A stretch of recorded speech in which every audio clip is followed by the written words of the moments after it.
ದಿನಾಂಕ 3ರಂದು ವಿಧಾನಸಭಾ ಚುನಾವಣೆಯ ಪ್ರಚಾರಕ್ಕೆ ಕೊನೆಯ ದಿನವಾದ್ದರಿಂದ ಜಿಲ್ಲಾದ್ಯಂತ ವಿವಿಧ ಪಕ್ಷದ ಅಭ್ಯರ್ಥಿಗಳು ಚುನಾವಣಾ ಪ್ರಚಾರ ಕೈಗೊಂಡರು. ಕಾಂಗ್ರೆಸ್ ಪಕ್ಷದ ಅಭ್ಯರ್ಥಿ ಕೆಎಂ ಲೋಕೇಶ್ ಅವರು ತಮ್ಮ ಕಾರ್ಯಕರ್ತರೊಂದಿಗೆ ನಗರದಲ್ಲಿ ಹಾಗೂ ಕುಶಾಲನಗರದಲ್ಲಿ ಚುನಾವಣಾ ಪ್ರಚಾರ ಕೈಗೊಂಡರು. ಅಭ್ಯರ್ಥಿ ಪರ ಚುನಾವಣಾ ಪ್ರಚಾರಕ್ಕಾಗಿ ಸಂಸದ ವಿಶ್ವನಾಥ್ ಪಾಲ್ಗೊಂಡಿದ್ದರು. ಈ ಸಂದರ್ಭ ಸುದ್ದಿಗಾರರೊಂದಿಗೆ ಮಾತನಾಡಿದ ಅವರು, ಮೋದಿ ಒಬ್ಬ ನರಹಂತಕ, ಬಿಜೆಪಿ ಅವರು ಅಭಿವೃದ್ಧಿಯ ಹೆಸರಿನಲ್ಲಿ ತಾವು ಮಾಡಿದ ಭ್ರಷ್ಟಾಚಾರ ಮುಚ್ಚಿಹಾಕಲು ಯತ್ನಿಸುತ್ತಿದ್ದಾರೆ.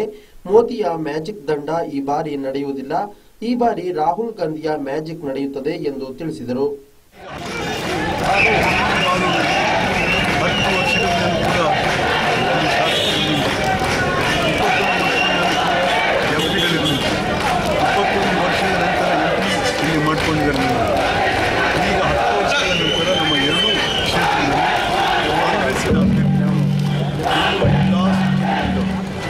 ಬಹುಶಃ ಕೊಡಗಿನ ಜನ ಏನು ಹಿಂದೆ ಕೊಡಗು ಕಾಂಗ್ರೆಸ್ಸಿನ ಕೋಟೆಯಾಗಿದೆ, ಅಂತಹ ಕೋಟೆಯನ್ನು ಕಟ್ಟುವಂತಹ ಕೆಲಸಕ್ಕೆ ಅವರು ಕಟಿಬದ್ಧರಾಗಿದ್ದಾರೆ.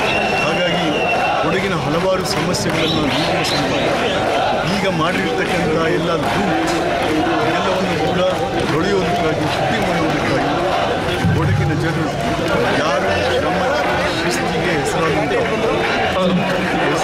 ಕೊಡಗಿನಲ್ಲಿ ಮತ್ತೆ ಕಾಂಗ್ರೆಸ್ ಅಧಿಕಾರಕ್ಕೆ ಕೊಡುವಂತಹ ಪ್ರಯತ್ನ ಮತ್ತು ಪ್ರೋತ್ಸಾಹ ಕೊಡಗಿನ ಮತದಾರರಿಂದ ಆಗ್ತಾ ಇದೆ. ಹಾಗಾಗಿ ನಾವು ಕೂಡ ಕೊಡಗಿನ ಮತದಾರರು ಪರವಾಗಿದ್ದಾರೆ. ನಮ್ಮ ಎರಡು ಸ್ಥಾನಗಳನ್ನು ಕೊಡಗಿನಲ್ಲಿ ಗೆಲ್ಲಿಸ್ತಾರೆ ಭರವಸೆ, ನಂಬಿಕೆ ಕಾಂಗ್ರೆಸ್. ಇಡೀ ರಾಜ್ಯದಲ್ಲಿ ಇವರಲ್ಲಿ ಕಾಂಗ್ರೆಸ್ಸಿನ ವಾತಾವರಣ ದಿನೇ ಹೆಚ್ಚಿದೆ. ಕಾಂಗ್ರೆಸ್ 120ರಿಂದ 125 ಸ್ಥಾನ ಬರ್ತಿದೆ ಅಂತ ಹೇಳಿ ಈಗಾಗಲೇ 2013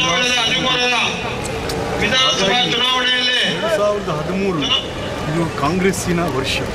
ಕಾಂಗ್ರೆಸ್ ಮತ್ತೆ ಕರ್ನಾಟಕದಲ್ಲಿ ಅಧಿಕಾರಕ್ಕೆ ಬರುವಂಥ ಎಲ್ಲ ಸೂಚನೆಗಳು, ಸಂಕಲ್ಪಗಳು. ಹಾಗಾಗಿ 2013 ಕಾಂಗ್ರೆಸ್ ಸರ್ಕಾರ ಮತ್ತು ಹಲವಾರು ಅಭಿವೃದ್ಧಿಗೆ ಪರ್ವವಾಗಿ ಕೆಲಸ ಮಾಡುವಂಥ ಮೋದಿ ಪ್ರಭಾವ ಮೋದಿ ಪ್ರಭಾವ ಇಲ್ಲಿ. ಮೋದಿ ಯಾರು? ಮೋದಿ ಒಬ್ಬ ನರಹಂತಕ.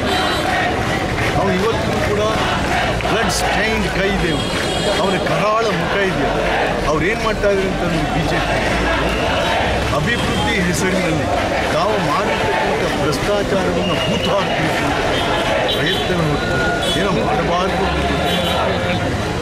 ಹಾಗಾಗಿ ಮೋದಿಯ ದಂಡ ಇದೆಯಲ್ಲ, ಮ್ಯಾಜಿಕ್ ದಂಡ,